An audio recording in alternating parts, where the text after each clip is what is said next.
The theme of being a niche specialist is a really interesting one. It's often misunderstood in that folks think that if they niche down and go too narrow, that they'll limit their business opportunities. But ironically, in most situations, the exact opposite is true, that by becoming specialists in one area and being acknowledged as such, that actually increases their appeal in areas even beyond those niches. And the other interesting thing about being a niche specialist and niching down, as they say, is that it requires a ton of discipline, because you have to ignore all those other opportunities. And if I'm being honest, I've never personally done a good job of that in our businesses, of narrowing right down. That said, seen a lot of friends who've done really well doing that. Have also seen a lot of clients that have a lot of success by doing that, and I can 100% vouch for the fact that it absolutely works if you pick a good niche. And again, that it doesn't limit your growth, but rather that it can really help you grow to much bigger levels. And with that said, let's jump right in and have a look.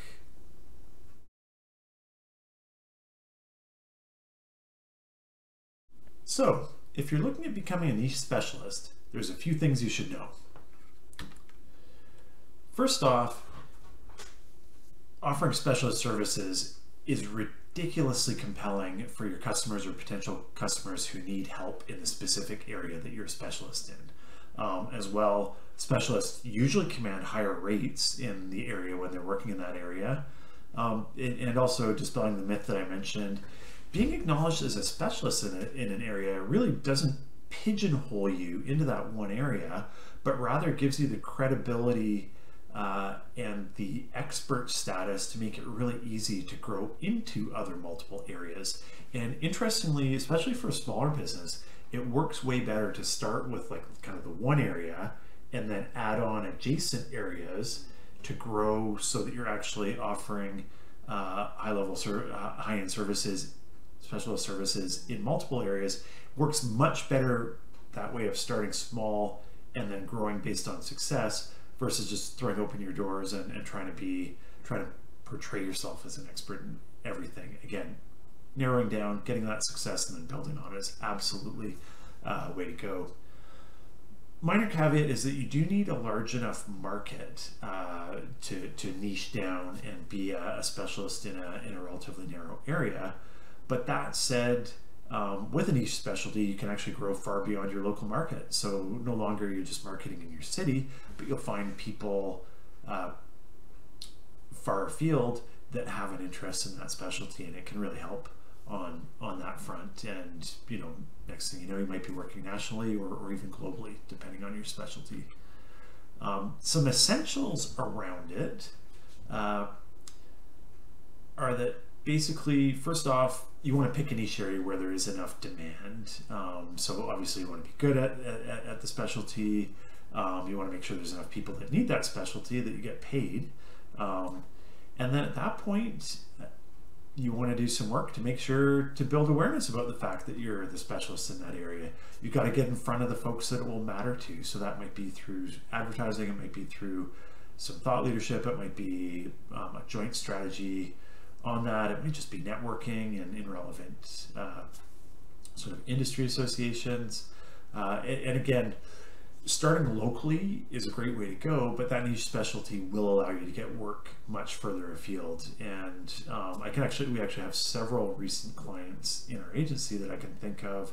One does specific valuation services in an industry, and so in their case, they were able to advertise nationally on the really focused field that they specialize on, and but just the highest, doing search advertising, doing just the highest intent bidding on just the highest intent searchers out there looking for their exact service, and they do really well with it.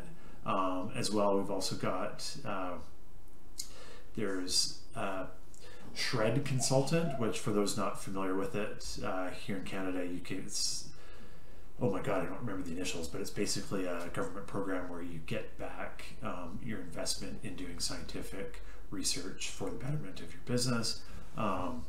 they do really great through it. And again, not just locally, but totally makes sense that they go much further afield.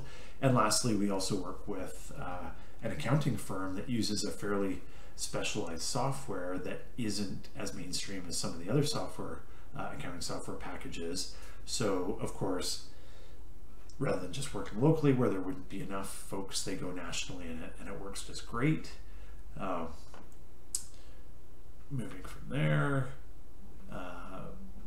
in terms of looking at some complementary themes, advertising is huge. Again, if you're doing a niche service and you want people to know about it, the beauty right now of both social media advertising, leaning a bit towards LinkedIn if you're in business to business, but Facebook also has options for business and consumer marketing. You can niche down to just those people who would be interested. And then of course, search marketing is sort of self-fulfilling because you just target the people that are searching for that specific niche. Thought leadership is just wonderful because again, if you're going to be an expert in a specific niche, why not put yourself out there as the expert and helping promote your expertise by shedding a light on that area, becoming known as the leading sort of expert in that area. Also networking can be huge, getting into niche organizations or sometimes becoming the niche expert in a large industry group can be huge. And I mentioned industry, but I mean the same goes for sort of interest groups within fields. Like, let's just pick one out of the air, like chiropractic, for instance.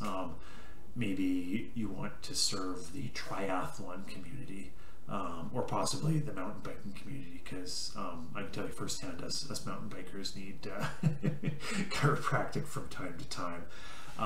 It's so easy now to be able to get your advertising specifically to those audiences. And it's much more powerful. Again, in that context, it's much more powerful if you know sort of what the challenges of an audience are and you can tackle them head on right in your advertising and that sort of thing.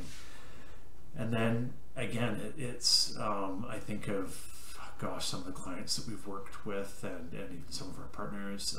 For instance, there's a lawyer we do work with who does great work in marine law. And he's sought out from all over the place, but that doesn't limit him. That specialty of marine law doesn't limit him and his firm from doing work in all kinds of fields. I know another one, a fellow who does some of the most beautifully branded websites I've ever seen. It's actually called Leap. They're here in town. And they do work all over the world for high-end resorts and spas. Of course, they do work for other industries, and I think actually there's no limit to the amount of work that they could do right now because they're in such high demand. But having such success with those high-end resort and spa websites has really kind of paved their way into being known as a leading brand designer on the web.